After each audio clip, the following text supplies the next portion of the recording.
Pagkatapos ko nga pala nagpalit ng kortina dito nga sa may bintana mga mare, tsaka naman dito nga sa may hagdanan ay nag-vacuum naman ako nitong aming sofa bed. Nagtanggal din kasi ako mga mare ng mga punda nga ng mga unan namin, kaya naman isa-isahin ko nga din silang i-vacuum ngayon after ko nga dito sa sofa bed. Bali yung pagpapalit nga pala namin ng punda mga mare, tsaka naman mga bedsheet, tsaka naman kumot mga mare ay after 1 week. Tapos minsan naman umaabot ng 2 weeks mga mare pagka nga hindi naman masyadong mabaho or marumi. Pero may mga instances naman mga mare na nagpapalit nga kami every 2 days nga pagka nga meron nga akong dalaw. Bali ganyan nga pala yung ginagawa ko kadalasan sa mga unan namin mga mare pagka nga nagpapalit nga pala ako ng mga punda, dahil nga hindi rin natin alam na may mga nakadikit nga pala dyan na mga maliliit na alikabok. Kaya malaking tulong din talaga mga mare yung pagkakaroon nga ng mattress vacuum cleaner, dahil kahit papano nga 'di ba natatanggal natin yung mga alikabok sa mga higaan natin na akala natin ay malinis. Dati talaga mga mare hindi ako naniniwala na may mga dumi na nga din pala kahit na bagong palit lang yung punda, yung bedsheet, tsaka naman kumot. Pero magmula nga nung na-discover ko nga itong mattress vacuum cleaner na to, naku naniwala na nga ako na kahit nga pala bagong palit yung mga punda natin, ako meron at meron talagang mga maliliit na alikabok na nakadikit. At yun din talaga yung pinagtataka ko before mga mare kung bakit nga ba hindi nawawala ng sipon si Ethan palagi, dahil nga sa alikabok, dahil nga kahit nga pala sa mga unan ay meron nga palang nakadikit na mga alikabok. Kaya pagka nga meron nga kayo mga babies or toddlers mga mare, naku must have talaga tong You Want mattress vacuum cleaner na to, dahil nga sobrang laking tulong talaga to sa pang-araw-araw natin. Dahil isipin nyo mga mare, kahit na araw-araw nga natin pagpagan yung higaan natin bago nga tayo matulog, tapos maglinis tayo ng paulit-ulit sa bahay natin, ay meron at meron pa rin pala nakadikit na alikabok na hindi natin nakikita. Pati nga pala itong mga throw pillow namin sa may sofa mga mare ay ginagamitan ko nga din ng vacuum cleaner to, dahil ngayon pala yung ginagamit ni Ethan pagka nga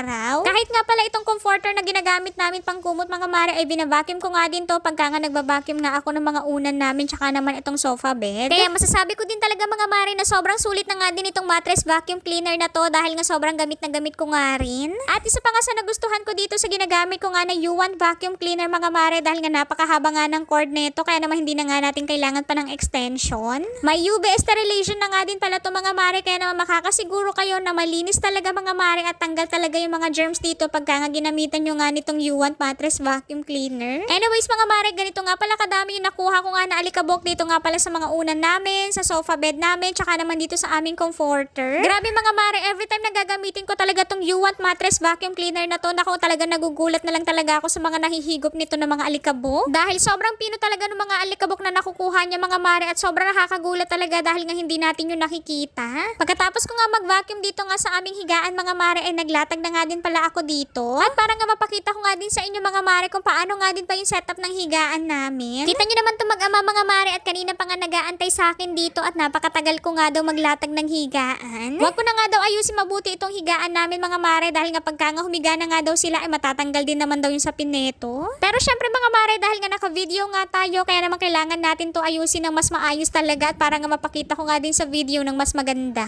At kung mapapansin nyo nga mga mare na halos lahat nga pala ng ginagamit ko nga na bedsheet, na punda, tsaka naman kumot mga mare ay halos lahat talaga sky blue yung kulay, dahil nga sabi ko nga sa inyo ito nga yung favorite color ko dati. At ngayon nga mga mare ay nagbago na nga yung gusto kong kulay, at kulay gray and white na nga. Ang sarap lang talaga sa feeling mga mare na ganito nga kalinis yung higaan mo pagka nga matutulog ka na. Tapos isama mo pa nga itong mga magagandang decor nga na nakalagay nga dito sa aming sala, o diba ang bongga. At syempre mga mare, deserve naman natin ng malinis na higaan nga pagka nga gabi, dahil nga buong araw nga din tayong nagtrabaho.